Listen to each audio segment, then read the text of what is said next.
Andrew, where are you from? How long you been fishing with us, and what kind of fishing and stuff do you normally do? So I'm in Fort Worth, Texas. I fish all over North Texas, all over Texas actually. I primarily target catfish, but I chase just about anything that swims. That's Awesome. sweet. There we go. I'm trying to pull up profiles here as you guys talk so I can show you off. And then last but not least, oh, there you are. Ryan, can you introduce yourself? Where are you from? Where you normally fish? And how long you been fishing with us?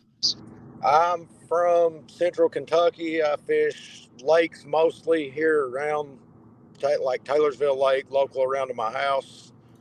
I do a little bit of fishing on the Ohio River.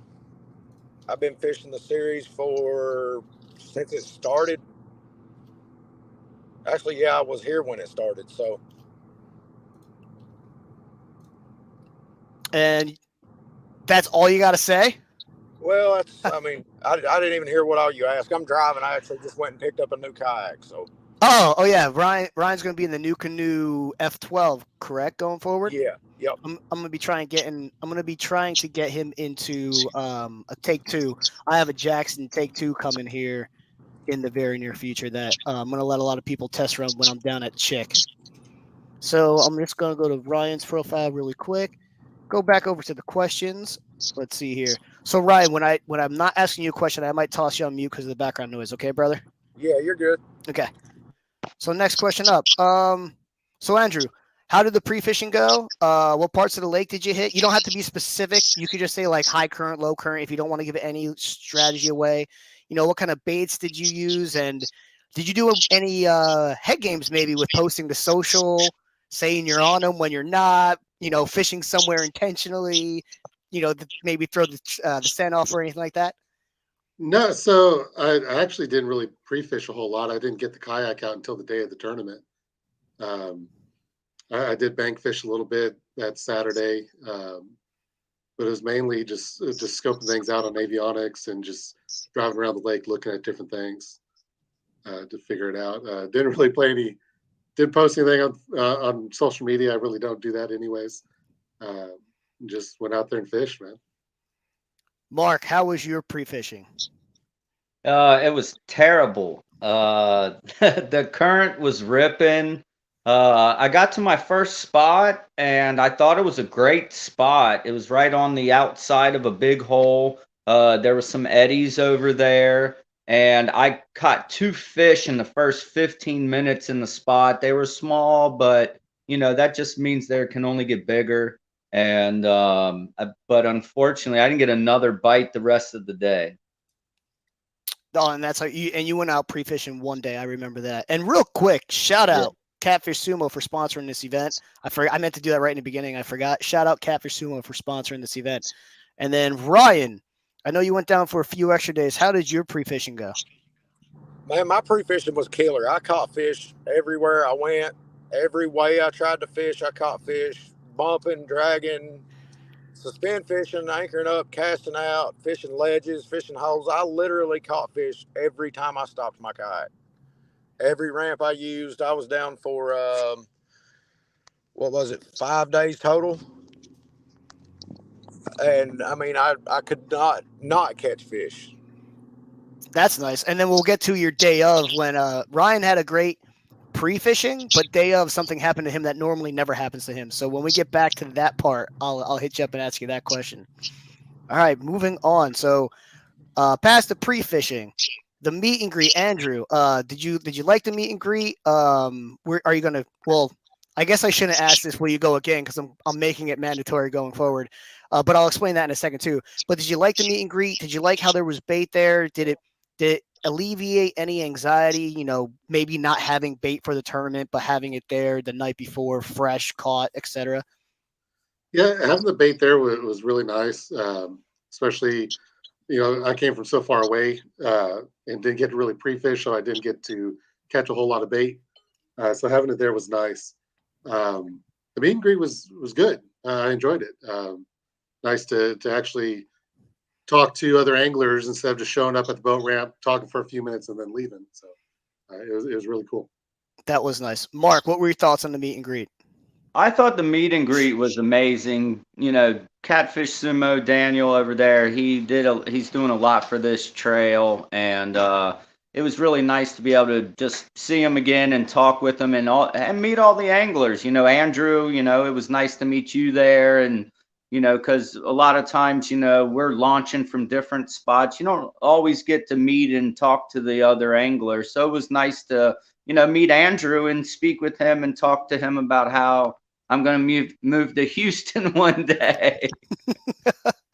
That's awesome. And then last but not least, Ryan, how did you like the meet and greet? Oh, it was awesome, man. I mean, y'all all know I love talking smack. I mean, that's half the reason I do these tournaments, especially with JJ. And I mean, I just live for that. That's my thing. We got to go down there and talk smack, make fun of each other, have a good time. You know, mind games type stuff with JJ, especially JJ. Like I talk crap with Ronnie and Ronnie too a lot, but you know, that's what it's all about. That meet and greet is what this sport's about. I agree. And I also like that. I like that meet and greet so much. That's actually going to be mandatory going forward. Maybe not every single event. For the next one in Chickamauga, it is. I'm actually going to make that our check-in. It's going to be your check-in for the tournament is going to be the night before. We're going to do a captain's meeting with everybody there. I'm going to do your board check there. You're going to get your identifier. One worry I had if we gave the identifier out is, you know, maybe you can go fish with the identifier ahead of time. Well, that meet and greet starts at night. So if you take any pictures at night with the identifier, we'll clearly know that you cheated. Also, I see the timestamp of every photo that's taken. So there's no real way to cheat if we do the check-in the night before. Also, with the tournament on Sunday, this doesn't force all the anglers to have to get up at 2:30, 3:30, 4:30 in the morning. They can get up at a reasonable time, go fish their 8 hours. I'm still going to have a mandatory check-in spot at the end, but we're going to eliminate the morning check-in because I just realized it's really not necessary because we all met up at the same exact spot the night before, and I can do everything there that can be accomplished the morning of. And anyone who has to travel home Sunday, that just gives them that much more sleep, and you're just better on the water. I want these anglers to be as safe as possible. You're going to function better with more sleep. That's just, at the end of the day, you just are. Because I know Andrew, you beat me to the ramp, and I got there right at 4:30. So like you were probably up, early as well, and you had to travel all the way back to Texas. So for Nickajack, for Chickamauga next month, the meet and greet is going to be mandatory. We're going to start at 6, captain's meeting at 7. Registration for the tournament cutoff is 8 p.m. that night. I'm going to do all the check-in stuff right then and there. You're going to get your packet, all that kind of stuff. And then that way in the morning, you can just go right to your fishing location. All right, moving on. The check-in, but I did want to ask you guys the check-in process for this tournament. Even I should have explained how we were going to do it different after I asked this. Andrew, the check-in. Was the check-in smooth? Was there anything confusing? The identifier, did you have any issues with the identifier? Returning the chip? Did I screw up explaining how to return to the ramp and disqualifications or anything? Did you have any issues as far as that portion? The administration, any issues? Let me have it. No, I didn't have any issues. I thought it went pretty smooth in the morning. Like you said, I was there before you. As soon as you showed up, we got things checked out, and I was able to roll. So it went pretty smooth. Great. Mark, did you have any issues with any of the administration process, check-in or not, any part? No, I actually really liked it. It was nice having the identifier, hand it to you, not have to go and write your own identifier and stuff. That was really nice to have. And then, I think it's nice that you have to meet at the end, and if not, you get disqualified for not coming back. I think that's cool. We all get to come back, chit chat about our day for a minute before we hit the road and head back home. I like that too. a lot. And then Ryan, do you have any issues with the administration process? This is the time to let me know because I've been messaging everyone to, trying to improve, because at the end of the day, it's for the anglers. I want to make sure we run these as smooth as possible, but also be as smart as possible when running these. Just the little short, fat guy that runs the whole thing. I think he could be a little nicer most of the time, but No, the only thing I had a problem with is if you do get those playing card identifiers wet, they do come apart. So, so make sure you keep it dry if you take it out of the bag. I think you were one of the only people to take it out of the bag. I think Mark took it out of the bag, but he didn't get it soaking wet. Yeah, I Well, was able to keep it dry and it just stuck to the fish. And then after I took my picture, I did wipe it off and then it was just sitting in the sun. So maybe it just stayed dry. So maybe I didn't have any issues because of that. mine actually was on the floor of the kayak and it had 3 inches of water in it part of the time. Yeah. So I never. Why does that Yeah. not surprise anybody? but no, I mean everything went really smooth. I'm like Mark. I liked having to meet back up at the ramp. I mean, back to I like to talk smack, and you all know even if I lose, I'm going to be talking smack the whole time. But yeah, that was cool getting to hang out with everybody and talk to everybody about what worked for you and what didn't. You know, get to compare what maybe I could have done different to the ones that don't mind sharing it. That's actually a great segue, Ryan. I'm going to throw you back on me here for 1 second. That's a great segue because the next question is, Andrew, the day of, where did you decide to go? What was your game plan? And did it work? And again, you don't have to be specifics on where. Like you could just say like I was targeting Eddie's or main channels. No, I mean I don't mind sharing. I went down to was it Halls Ferry? Mm-hmm. I went right against the old power plant building, right off the current, and that's where I caught several fish first thing in the morning, just right in that slack water. Then I went shallow. I was fishing 24 feet in brush, and was catching fish. So, I mean, that was out of the current in brush. Didn't have any issues there. So, do you think you may have hooked into any that would have gave you the W? Oh, I for sure did. I had my biggest takedown of the day was right off that old power plant, and I mean the rod bent over further than any other rod that day, and he was ripping drag. And before I could catch him, he got up underneath something. I fought him for 15 minutes, repositioning the kayak, giving him slack, hoping he'd free himself up, but I could never get him out, and eventually just broke him off. Oh, that's sickening. Yeah. I'm going to bring up my biggest hit, and I'm going to run it on my monitor over here. But Mark, tell us about your day. What was I know your strategy pretty well. I followed you kind of. So what was your strategy? Where did you go? Why did you do it? And I know it was last minute, so walk us through that. So I just, I know the fish are in the current, don't get me wrong, but I was just, I came down to just have a good time. It wasn't really about necessarily win or lose. It was just, I wanted to meet everybody, hang out, have a good time.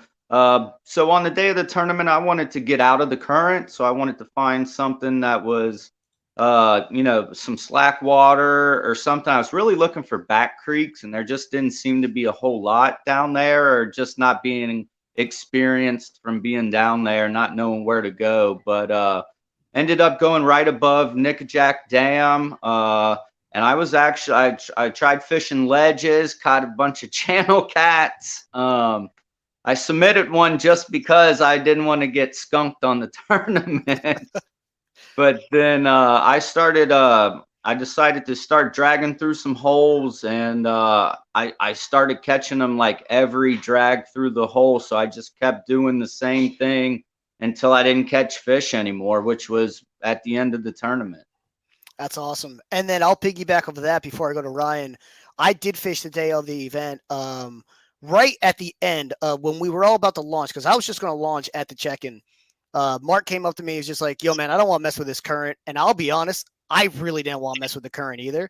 So when Mark said he wanted to go fish the slow water, I was like, I'm in. So at lines in time, Mark and I are leaving the parking lot to go fish above Nickajack. So Mark got lost about an hour's worth of fishing, driving, launching, all that kind of stuff, and then having to come back early because we were about a half hour away from the check-in location. So I went and fished, and I'll show you guys my big miss here in 1 second. Let's see here. Let's see here. I know it's here. All right, here we go. Oh, I don't. Did I? All right. Well, you're gonna see the hit. I don't think I have the sound on for the videos to come through, for the audio to come through, but it's that. All right. So watch. He hits for over 7 seconds. He's pulling drag right now. Pulling drag. Pulling drag. Pulling drag. Pulling drag. He just let go.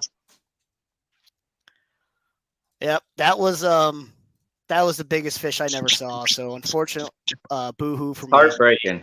Yep. And then Ryan, what did you do tournament day? Why'd you do it? And how did it work for you? So I launched right at Suck Creek, right at the check-in. Pre-fishing, I had a spot about 2 miles upriver from there. That's where I caught the majority of my big fish. Now, both places that you all mentioned, all the places you all mentioned that you fished, I caught decent fish there as well pre-fishing. But this spot in particular, it was about 2 miles above the check-in ramp. I did extremely well.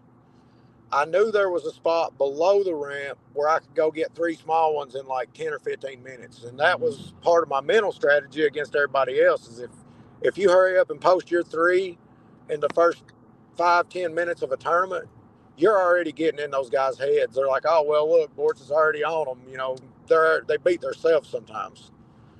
So I wanted to get those 3 really quick and then make that run up to my other spot. I went down there, got my 3. Actually, I got my 3, and then my trolling motor quit.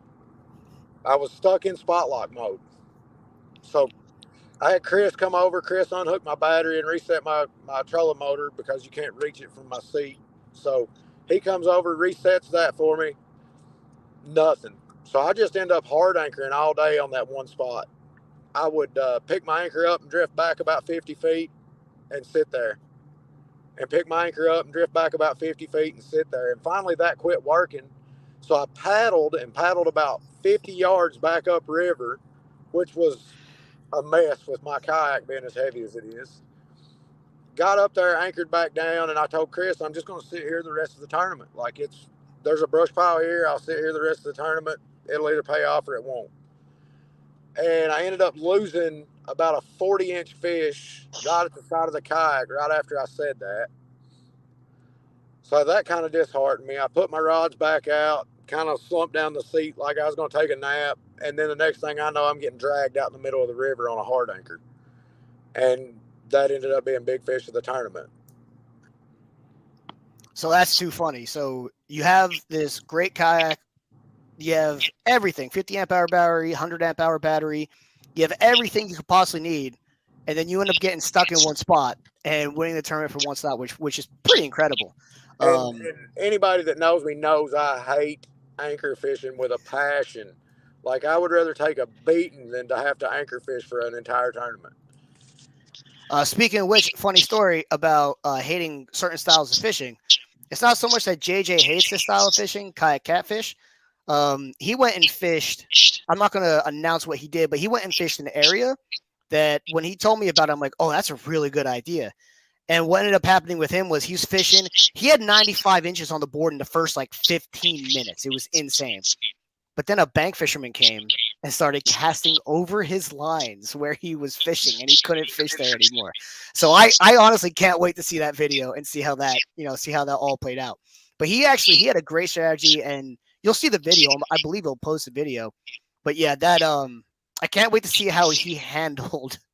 I can't wait to see how he handled the situation with the guy casting over him. Oh man! All right, let's see here. I don't have any more questions. That ran pretty quick. I'll go over the next event here in a moment. Let's go back to this screen. So our next National Trail event, it is at Chickamauga. So essentially wherever you stay down here, you can stay there and probably be pretty good situated. Chester Frost Park is going to be our check-in location. That is for the second day. If you cannot make the mandatory meeting the night before, so like Andrew, let's say you're traveling up from Texas and you can't make it the night before, you can only make it the morning of. That's fine. I don't want anyone thinking they have to make it that night before. If you can only make it the morning of, I will meet you at the Chester Frost boat ramp that morning, the morning of the tournament, to give you your check-in information and all that kind of stuff, your identifier, your chip, etc. I do want everyone at the meet and greet / meeting the night before, but I understand people are traveling. Like Andrew came from Texas. We had some people come down from Cleveland just for the meet and greet this past meet and greet. So I don't want anyone thinking just because they can't spend the extra day that they can't fish in the tournament. So we'll work with everyone there. It was $1,000 minimum guaranteed the first, $200 minimum guaranteed to big fish, which brings me to this. And I forgot to post this, but this was the Nickajack payout. So we ended up having 12. So it went 1,700 to first, 500 to second, and 500 to big fish. Don't worry about this. And then we ended up sending 240 to the Cat King pot. After the event, I like to evolve with the anglers and, reward the people who are coming. So after the event, I asked every angler roughly what they spent to get there. And with the sponsors putting money in, I felt like it would be more fair to increase that second place payout. So if this were to happen again with 12 people, second place for this is the Chickamauga payout scale. Because I want the first and second place people to not just break even. I want them to at least make a little bit. So I'm expecting 15 plus anglers at Chickamauga. So 900 to second place at 15 anglers, 1450 to first, 150 to third. Then we have our monster rod holder mystery fish. So I think this is a much more fair pay scale for our next event. Because I took a poll of what everyone spent, and I don't want people going down to break even and taking second place in a tournament where there's $1,200 given by a sponsor. So this is the pay scale for the next event, just so everyone can see it. If any of the guys on here have any questions, concerns, do you like the increase? Do you dislike the increase in the pay scale? Go, Andrew. The pay scale. Do you have any issues with it? I don't have any issues with the pay scale. I'm going to fish regardless. I'm very competitive as it is. So, hell, I drove 12 and a half hours to come fish the big tournament. So I know. Taking first, and making a little bit of money is nice, but I'm just happy to come out and compete. That's awesome. Mark, do you like the increase? Does it even matter to you? Again, I'm not a very competitive person, to be honest. I just enjoy fishing and enjoy meeting people and having a good time. And again, don't get me wrong. I mean, the competition part is fun, but it's not a concern to me, really, to be honest. That's awesome. But at least I know for a fact you guys are going to get paid out a little more. I almost don't even want to unmute Ryan for this because Ryan's opinion on the pay scale doesn't really matter. But Ryan, here, you can put your opinion out there on the pay scale. Ryan, you muted yourself. You got to unmute yourself.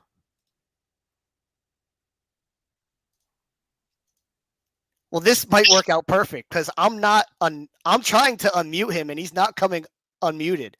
Oh no, where'd Mark go? All right, well, oh,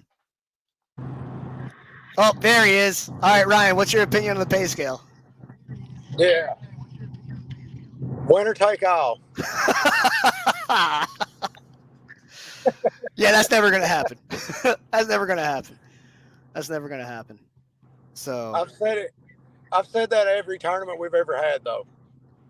Yeah. In his defense, he has always said that. Oh, there he is. There's Mark. Mark's back. I don't know what happened. All right. Well, if there's any final words from you guys, this was great. It was right around a half hour. That's right where I want to keep these. Thank you guys so much for joining this recap. We'll be doing another one of those quote unquote study sessions. All anglers are free. We're going to do it for Chickamauga. The only difference in that study session is going to be this past study session. We took 2 specific spots on Nickajack and spoke about. Going forward, I'm just going to grab some random body of the water in the country that's similar to the body of water we're fishing, and we'll study that. That way I don't accidentally go over someone's spot they've been studying, looking up, etc. So, yeah, I think we're good to go. So if you guys are good, no last words, I'm going to hop off here. That last study session, Mike. Yeah, go on. That last study session we did, we actually showed one of the spots that we both fished. We did. Oh, at the top of Nickajack, yeah. And that was in our seminars too. Ryan and we've been doing that in our seminars too. So, but yeah, we're gonna call it a wrap on that. And if there's any questions, concerns, anything. Oh, there is one final thing I'm gonna address really quick because I'm always transparent with everything. So Ryan had the motor trouble. Ryan did not get assistance throughout the rest of the tournament once he got the motor trouble. He called me immediately, "Hey man, am I disqualified?" And I said, "You're not disqualified as long as you don't get any assistance with your fishing to get a tactical advantage." So he had to hard anchor the rest of the time. He ended up getting towed back to the ramp by another kayak angler. That's not against our rules. If you look up Rule 6D, you can get towed, but you cannot get towed for fishing purposes.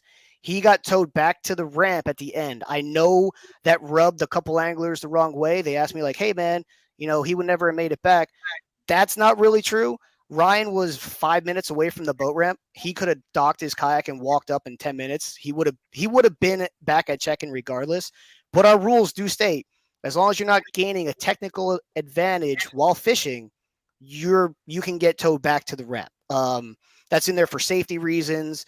I've been at multiple boat tournaments where a boat battery died or whatever, and they've been towed back and they still weighed their fish. It's a consistent in sports as well. Like if somebody hits a home run in a baseball game and they break their ankle rounding first, the other team is allowed to walk them around the bases and it still counts as a home run. So there is precedent in sport. There is precedent in the tournament fishing, and it's in our rules. So I just wanted to clear that up really quick. But yeah, other than that, I love the event. Dan, thank you so much. Andrew, thank you so much for coming. Mark, Ryan, thank you guys all for joining. And I'm gonna close it on down. All right, sounds Yeah, good. next one. Thank you. See ya. All right, have a good one.